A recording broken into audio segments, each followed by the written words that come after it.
Hello friends, welcome to toppers world. നമ്മുടെ ഇന്നത്തെ class നമ്മുടെ 3ാം ക്ലാസ്സിലെ കൂട്ടുകാരുടെ പരിസര പഠനമാണ്. അതായത് നമ്മുടെ EVS. അപ്പം നമ്മുടെ EVSലെ ഫസ്റ്റ് ചാപ്റ്റർ ഹരിതഭൂമി എന്നുള്ള ചാപ്റ്ററിൻ്റെ ക്ലാസ് എല്ലാ കൂട്ടുകാരും കണ്ടു കാണില്ലേ? കാണാത്ത കൂട്ടുകാരുണ്ടെങ്കിൽ തീർച്ചയായും കാണുക. നമ്മുടെ ക്ലാസ്സിൻ്റെ ലിങ്ക് അത് നമ്മുടെ EVSൻ്റെ പ്ലേലിസ്റ്റിൻ്റെ ലിങ്ക് ഡിസ്ക്രിപ്ഷൻ ബോക്സിൽ കൊടുത്തിട്ടുണ്ട് കേട്ടോ. അതിൽ എല്ലാ ചാപ്റ്റേഴ്സും ഉണ്ട്. EVS മാത്രമല്ല, നിങ്ങൾക്ക് ആവശ്യമുള്ള എല്ലാ സബ്ജക്റ്റുകളുടെ ക്ലാസ്സുകളും നമ്മൾ അപ്ലോഡ് ചെയ്യുന്നുണ്ട്.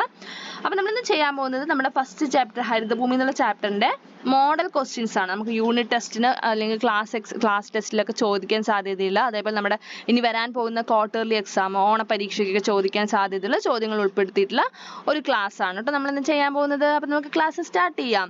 ചോദ്യങ്ങളാണ് നമ്മൾ ഉൾപ്പെടുത്തിയിരിക്കുന്നത്. ഇതിൻ്റെ ഉത്തരങ്ങളെല്ലാം എവിടെയുണ്ട്? നമ്മുടെ ടെക്സ്റ്റ് ബുക്കിൻ്റെ ക്ലാസ്സിലുണ്ട്. അതില്ലാത്ത ഉത്തരങ്ങളാണെങ്കിൽ അല്ലെങ്കിൽ അതിലില്ലാത്ത ചോദ്യങ്ങൾ ഉണ്ടെങ്കിൽ നിങ്ങൾ കമൻറ്റ് ചെയ്യുക. ഓക്കെ, അപ്പം നമുക്ക് ക്ലാസ് സ്റ്റാർട്ട് ചെയ്യാം. ഒന്നാമത്തെ ആക്ടിവിറ്റി, ഒന്നാമത്തെ പ്രവർത്തനം, താഴെ നൽകിയിട്ടുള്ള ചെടിയുടെ ഭാഗങ്ങൾ അടയാളപ്പെടുത്തുക. ഇതൊരു ഇമ്പോർട്ടൻ്റ് ആയിട്ടുള്ള ചോദ്യമാണ് കേട്ടോ. നമ്മൾ ചെടിയെ കുറിച്ചിട്ടും ചെടിയുടെ ഭാഗങ്ങളെ കുറിച്ചൊക്കെ അല്ലേ നമ്മൾ ഫസ്റ്റ് ചാപ്റ്ററിൽ പഠിക്കുന്നത്. അപ്പോൾ നമ്മുടെ ചെടിയുടെ ഭാഗങ്ങളുടെ പേര് നമുക്ക് അറിഞ്ഞു വെക്കണം. ഓക്കെ, എക്സാമിന് ചോദിക്കാറുണ്ട്. ഇതുപോലെ ഒരു ചെടിയുടെ ചിത്രം തന്നിട്ട് ഭാഗങ്ങൾ അടയാളപ്പെടുത്താൻ പറയാം. അപ്പം അങ്ങനെ തന്നു കഴിഞ്ഞാൽ നമുക്ക് അറിയേണ്ട ഭാഗങ്ങൾ ഏതൊക്കെയാണെന്ന്. അപ്പോൾ ഇത് ഇമ്പോർട്ടൻ്റ് ആണ്. നിങ്ങൾ പഠിക്കുന്ന സമയത്ത് ഈ ചോദ്യം ഇമ്പോർട്ടൻ്റ് എന്ന് മാർക്ക് ചെയ്യുക കേട്ടോ. അത് ഇമ്പോർട്ടൻ്റ് ചോദ്യമാണ്. പാർട്ടുകൾ ഏതൊക്കെയാണെന്ന് അറിയില്ല നിങ്ങൾക്ക് മാർക്ക് ചെയ്യുക. രണ്ടാമത്തെ പ്രവർത്തനം, എന്താ രണ്ടാമത്തെ പ്രവർത്തനം നോക്കൂ. പട്ടിക പൂർത്തീകരിക്കുക. എന്ത് പട്ടികയാണ് ഇവിടെ നോക്കൂ. പട്ടികയിൽ എന്തൊക്കെയാണ് എഴുതേണ്ടത് നോക്കിക്കേ. ഔഷധികൾ, കുറ്റിച്ചെടികൾ, മരങ്ങൾ. നമ്മൾ ചെടികളെ നമ്മൾ എന്ത് ചെയ്തു? 3ആയി തരം തിരിച്ചിട്ടുണ്ട്. നമ്മളെ പാഠഭാഗത്തിൽ നമ്മൾ ക്ലാസ് എടുക്കുമ്പോൾ പറഞ്ഞിരുന്നു. എന്താണ് ഔഷധി, എന്താണ് കുറ്റിച്ചെടികൾ, എങ്ങനെയാണ് കുറ്റിച്ചെടികളെ തിരിച്ചറിയുക, എന്തൊക്കെയാണ് കുറ്റിച്ചെടികളുടെ പ്രത്യേകത, എന്തൊക്കെയാണ് ഔഷധികളുടെ പ്രത്യേകത, എന്തൊക്കെയാ മരങ്ങളുടെ പ്രത്യേകത എന്തൊക്കെയാ എന്നൊക്കെ നമ്മൾ സെപ്പറേറ്റ് ഓരോ ടോപ്പിക് വൈസ് നമ്മൾ പറഞ്ഞിട്ടുണ്ടായിരുന്നു അല്ലേ. അപ്പം നിങ്ങൾ ചെയ്യേണ്ടത് എന്താ? നിങ്ങൾക്ക് അറിയുന്ന ഒരു 3 ഔഷധി, മൂന്ന് വീതം ഔഷധികളുടെ പേരും കുറ്റിച്ചെടികളുടെ പേരും മരങ്ങളുടെ പേരും എഴുതുക. ഓക്കെ, അതാണ് ഇതേപോലെ പട്ടികയുടെ രൂപത്തിലുള്ള ഒരു ചോദ്യം തന്നെ നമ്മുടെ ടെക്സ്റ്റ് ബുക്കിൽ തന്നെ നമ്മൾ ചെയ്തിട്ടുണ്ടായിരുന്നു. അപ്പം ഇതും വളരെ വളരെ ഇമ്പോർട്ടൻ്റ് ആണ്. കാരണം ഈ പാഠഭാഗത്ത് നിന്ന് ഉറപ്പായും ഇത് ഒരു 1-2 ചോദ്യം നമുക്ക് എക്സാമിന് പ്രതീക്ഷിക്കാവുന്നതാണ്. നമ്മൾ ഓണപരീക്ഷയ്ക്കൊക്കെ ചോദ്യങ്ങൾ വരുന്നതാണ്. ഔഷധികളെ കുറിച്ച് കുറ്റിച്ചെടികളെ കുറിച്ചൊക്കെ ചോദ്യങ്ങൾ വരുന്നതാണ് കേട്ടോ. മറക്കാതെ പഠിക്കുക. അടുത്ത പ്രവർത്തനം, 3ാമത്തെ പ്രവർത്തനം, പൂക്കൾക്ക് ഉചിതമായ നിറം നൽകുക. ഇത് വളരെ സിമ്പിൾ ആയിട്ടുള്ള ഒരു പ്രവർത്തനമാണ്. നിറം കൊടുക്കുക നിങ്ങൾക്ക് അറിയുന്ന കാര്യമാണ് അല്ലേ. ഏത് പൂവാ? ആദ്യത്തെ സൺഫ്ലവർ ആണ്. സൂര്യകാന്തി, തുളിപ്പ്, ഹിബിസ്കസ്, ചെമ്പരത്തിയാണ്, ലോട്ടസ്, റോസ്. അപ്പം ഇങ്ങനെ കുറച്ച് ഫ്ലവേഴ്സിന്റെ ചിത്രം, പൂക്കളുടെ ചിത്രമുണ്ട്. ആ പൂക്കൾക്ക് നിറം കൊടുക്കുന്നതാണ് നമ്മുടെ 3ാമത്തെ പ്രവർത്തനം. ഓക്കെ, അടുത്ത പ്രവർത്തനം നമുക്ക് നോക്കാം. 4ാമത്തെ പ്രവർത്തനം. എന്താ 4ാമത്തെ പ്രവർത്തനം? സസ്യങ്ങൾ കൊണ്ടുള്ള പ്രയോജനങ്ങൾ എന്തെല്ലാം? സസ്യങ്ങൾ എന്ന് വെച്ചാൽ പ്ലാന്റ്സ്, ചെടികൾ കൊണ്ട് ഉള്ള പ്രയോജനം എന്തൊക്കെയാണെന്നാണ്. വളരെ ഡീറ്റെയിൽ ആയിട്ടാണ് നമ്മൾ ക്ലാസ് എടുക്കുമ്പോൾ പറഞ്ഞിട്ടുണ്ടായിരുന്നത്. സസ്യങ്ങളുടെ പ്രയോജനം എന്തൊക്കെയാണ്, ആർക്കൊക്കെയാണ് പ്രയോജനം എന്നൊക്കെ നമ്മൾ ക്ലാസ് എടുക്കുന്ന സമയത്ത് പറഞ്ഞിട്ടുണ്ടായിരുന്നു അല്ലേ. അപ്പൊ സസ്യങ്ങൾ കൊണ്ടുള്ള കുറേ പ്രയോജനങ്ങൾ നിങ്ങൾക്ക് അറിയായിരിക്കും. ഒരു മിനിമം എന്ത് ചെയ്യുക, നമ്മൾ പഠിച്ചു വെക്കുക. ഒരു 4-5 പ്രയോജനങ്ങൾ, ചെടികൾ കൊണ്ടുള്ള പ്രയോജനങ്ങൾ എന്തൊക്കെയാണ് എന്നുള്ള ഒരു 4-5 പ്രയോജനങ്ങൾ നിങ്ങൾ പഠിച്ചു വെക്കുക. ഓക്കെ, അതാണ് നമ്മുടെ 4ാമത്തെ പ്രവർത്തനം. അടുത്ത പ്രവർത്തനം, 5ാമത്തെ പ്രവർത്തനം, പൂക്കൾ കൊണ്ട് ആർക്കെല്ലാം എന്തെല്ലാം പ്രയോജനങ്ങളുണ്ട്. അപ്പൊ ഇവിടെ നോക്കൂ, ശ്രദ്ധിച്ചു നോക്കിക്കേ. 2 ചോദ്യമാണ്. പൂക്കൾ കൊണ്ട് ആർക്കെല്ലാം പ്രയോജനമുണ്ട്? നമ്മൾ മനുഷ്യന്മാർക്ക് മാത്രമാണോ പ്രയോജനം പൂക്കൾ, ഫ്ലവേഴ്സ് കൊണ്ട്? അല്ല അല്ലെ. ഒരുപാട് പക്ഷികൾക്കുണ്ട്, ഒരുപാട് അതുപോലെ ജീവികൾക്കുണ്ട് അല്ലേ. അതുപോലെ ഇപ്പൊ നമുക്കൊരു എക്സാമ്പിൾ പറയുകയാണെങ്കിൽ എന്താ, തേനീച്ചയ്ക്ക് തേൻ എവിടെ നിന്ന് കിട്ടുന്നു? പൂക്കളിൽ നിന്നാണ് കിട്ടുന്നത് അല്ലേ. അപ്പൊ അങ്ങനെ ഒരുപാട് പക്ഷികൾ തേൻ കുടിക്കുന്നുണ്ട്, പൂക്കളിൽ നിന്ന് തേൻ കുടിക്കുന്നു. എന്താണ്, അപ്പൊ നമുക്ക് അതുപോലെ ഒരുപാട് പ്രയോജനങ്ങൾ പൂക്കൾ കൊണ്ടുള്ള അതുപോലെ സെന്റ് നിർമ്മിക്കുന്നുണ്ട് പൂക്കൾ ഉപയോഗിച്ചിട്ട്. അങ്ങനെ ഒരുപാട് പ്രയോജനം, ഡെക്കറേഷന് വേണ്ടി നമ്മൾ ഉപയോഗിക്കുന്നുണ്ട്. അപ്പൊ ഇതെല്ലാം ഓരോരോ പ്രയോജനങ്ങളാണ്, പൂക്കൾ കൊണ്ടുള്ള ഓരോ പ്രയോജനങ്ങളാണ്. അപ്പൊ പൂക്കൾ ആർക്കെല്ലാമാണ് ഉപയോഗം, എന്തൊക്കെയാണ് ഉപയോഗങ്ങൾ, പ്രയോജനങ്ങൾ എന്തൊക്കെയാണ് എന്നാണ് എഴുതേണ്ടത് കേട്ടോ. 5ാമത്തെ ചോദ്യമാണ്, 5ാമത്തെ പ്രവർത്തനമാണ്. അടുത്ത പ്രവർത്തനം, 6ാമത്തെ പ്രവർത്തനം, വരച്ച് യോജിപ്പിക്കുക. മാച്ച് ദ ഫോളോയിങ് ആണ്. അപ്പൊ നമ്മൾ ചെടിയുടെ അതായത് നമ്മുടെ സസ്യത്തിന്റെ 3 ഭാഗങ്ങളാണ് ഇവിടെ തന്നിരിക്കുന്നത്. ഏതൊക്കെയാണ് 3 ഭാഗം നോക്കൂ, വായിക്കൂ. ഇല, തണ്ട്, വേര്. ഇവിടെ 4 എന്താണ് പ്രയോജനങ്ങളാണ് എഴുതിയിരിക്കുന്നത്. അതായത് ഇല കൊണ്ടുള്ള പ്രയോജനമുണ്ട്, തണ്ട് കൊണ്ടുള്ള പ്രയോജനം, വേര് കൊണ്ടുള്ള പ്രയോജനം, അങ്ങനെ ഇതിൽ മൂന്നിലും ഉൾപ്പെടാത്ത ഒരു പ്രയോജനം കൂടി ഇതിലുണ്ട്. ഓക്കെ, അങ്ങനെ 4 എണ്ണമാണ് ഉള്ളത്. അല്ലെങ്കിൽ ചിലപ്പോൾ ഇതിൽ ഉൾപ്പെടാത്തതായിരിക്കാം, അല്ലെങ്കിൽ ഇതിൽ ഏതെങ്കിലും ഒരു ഭാഗത്തിന്റെ 2 പ്രയോജനമാകാം. അതായത് ഒരു ഭാഗത്തിന്, ഇപ്പൊ ഇലയ്ക്കാണെങ്കിൽ ഇലയ്ക്ക് ചിലപ്പോൾ 2 പ്രയോജനം ഇലയുടെ ഇലയുടെ 2 പ്രത്യേകതകൾ ഇവിടെ എഴുതിയിട്ടുണ്ടാവാം. ഓക്കെ, അപ്പൊ നമ്മൾ നേരെ വായിച്ചു നോക്കുമ്പോഴേ മനസ്സിലാവുള്ളൂ. അല്ലെങ്കിൽ ഇപ്പൊ ഈ മൂന്നും ഉത്തരമായി വരാത്ത ഏതെങ്കിലും ഒരു എന്തുണ്ടാവും, ഒരു പ്രത്യേകത ഇവിടെ ഉണ്ടാവാം. അപ്പൊ വായിച്ചു നോക്കുമ്പോൾ മനസ്സിലാവും. ഇപ്പൊ ഇലയാണ്, തണ്ട്, വേര്, മാച്ച് ദ ഫോളോയിങ് ആണ് ട്ടോ, വരച്ച് യോജിപ്പിക്കുന്നതാണ്. അപ്പൊ എന്താണ് ഒന്നാമത്തെ, സസ്യത്തെ മണ്ണിൽ ഉറപ്പിച്ചു നിർത്തുന്നു. അതായത് ഇതിൽ ഏത് ഭാഗമാണ് ചെടിയെ മണ്ണിൽ ഉറപ്പിച്ചു നിർത്താൻ സഹായിക്കുന്നത്? ഓക്കെ, അടുത്ത രണ്ടാമത്തെ പോയിന്റ്, മണ്ണിൽ നിന്നും സസ്യത്തിന് ആവശ്യമായ ജലവും പോഷകങ്ങളും വലിച്ചെടുക്കുന്നു. മണ്ണിൽ നിന്ന് ചെടിക്ക് ആവശ്യമായിട്ടുള്ള ജലവും പോഷകങ്ങളൊക്കെ വലിച്ചെടുക്കാൻ സഹായിക്കുന്ന ഭാഗം, ഏത് ഭാഗമാണ് സഹായിക്കുന്നത് എന്നാണ് ട്ടോ ചോദ്യം. ഏത് ഭാഗാ? ഉത്തരം അറിയില്ലേ?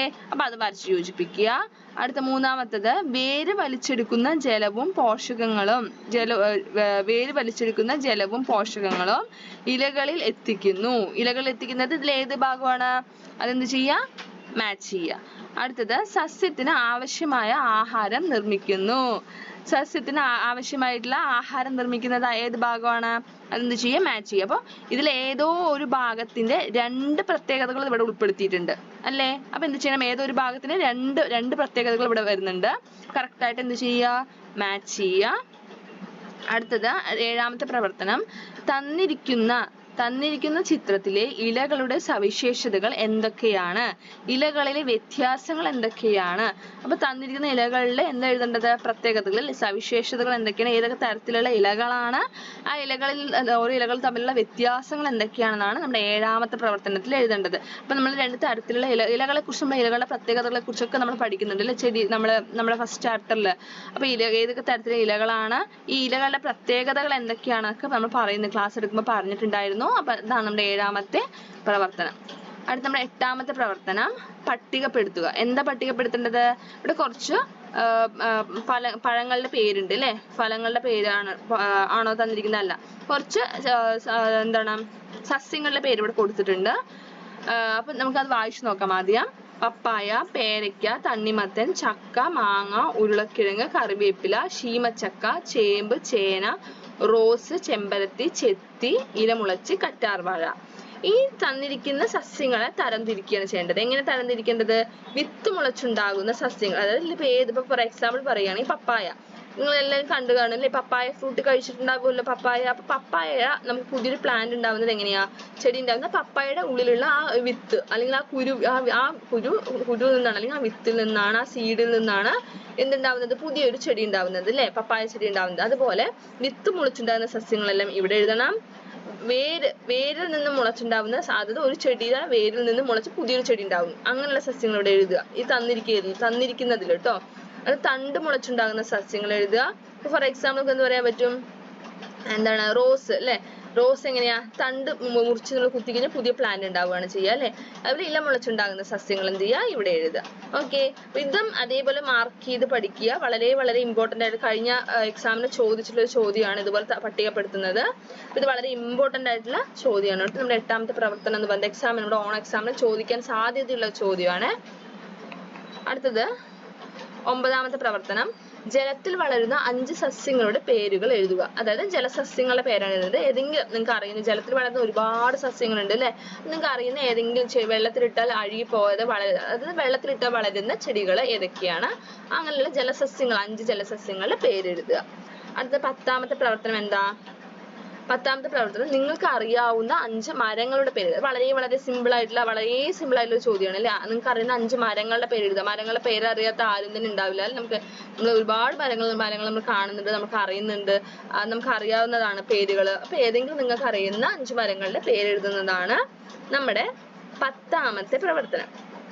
അപ്പൊ നമ്മുടെ ഫസ്റ്റ് ചാപ്റ്ററിന്റെ ചോദ്യോത്തര ക്ലാസ്, അതായത് നമ്മൾ എക്സാം റിലേറ്റ് ചെയ്തിട്ടുള്ള ക്വസ്റ്റ്യൻസിൽ നമ്മൾ ഉൾപ്പെടുത്തിയിരിക്കുന്നത് 10 പ്രവർത്തനങ്ങളാണ് ഉൾപ്പെടുത്തിയിരിക്കുന്നത്. 10ഉം നമ്മുടെ ടെക്സ്റ്റ് ബുക്കിന്റെ ക്ലാസ് കണ്ട കൂട്ടുകാർക്ക് വളരെ സിമ്പിൾ ആയിരിക്കും അല്ലേ. 10ഉം നമ്മൾ പഠിച്ച ചോദ്യങ്ങൾ തന്നെയാണ്. അപ്പോൾ നിങ്ങൾക്ക് അഥവാ അറിയില്ലെങ്കിൽ നമ്മൾ ടെക്സ്റ്റ് ബുക്കിന്റെ ക്ലാസ് കണ്ടു നോക്കുക. നമ്മൾ വളരെ ഡീറ്റെയിൽ ആയിട്ട് നമ്മളത് ക്ലാസ്സിൽ നമ്മൾ പറയുന്നുണ്ട്. ഓരോ ചോദ്യങ്ങളും ഓരോ ടോപ്പിക്കും എന്താണെന്ന് നമ്മൾ പറയുന്നുണ്ട്. അപ്പോൾ ക്ലാസ് എല്ലാ കൂട്ടുകാർക്കും ഇഷ്ടമായി കാണുമെന്ന് കരുതുന്നു. നമ്മുടെ പരിസര പഠനം മാത്രമല്ല, നിങ്ങൾക്ക് ആവശ്യമുള്ള എല്ലാ ക്ലാസ്സുകളും നമ്മുടെ ടോപ്പേഴ്സ് വേൾഡിൽ അവൈലബിൾ ആണ്. എല്ലാ ചാപ്റ്റേഴ്സിന്റെ ക്ലാസ് നമ്മൾ ടെക്സ്റ്റ് ബുക്കിന്റെ ക്ലാസ്സും അപ്ലോഡ് ചെയ്യുന്നതാണ്. അതോടൊപ്പം തന്നെ നമ്മൾ നമ്മുടെ യൂണിറ്റ് ടെസ്റ്റ് ക്ലാസ്സുകളും അപ്ലോഡ് ചെയ്യുന്നുണ്ട്. അപ്പോൾ ഈ ക്ലാസ്സുകൾ ഫുള്ളായി കാണുക, സ്കിപ്പ് ചെയ്യാതെ കാണുക. അതേപോലെ നിങ്ങളുടെ ക്ലാസ് ഇഷ്ടമാണെങ്കിൽ ലൈക്ക് ചെയ്തിട്ട് നിങ്ങളുടെ കൂട്ടുകാർക്ക് ഒന്ന് ഷെയർ ചെയ്യുക. നിങ്ങളുടെ അഭിപ്രായങ്ങൾ കമൻറ്റ് ചെയ്യുക. അതേപോലെ നമ്മുടെ ചാനൽ ആദ്യമായി കാണുന്ന കൂട്ടുകാരാണെങ്കിൽ എന്ത് ചെയ്യണം? ഒന്ന് സബ്സ്ക്രൈബ് ചെയ്യുക. Thank you.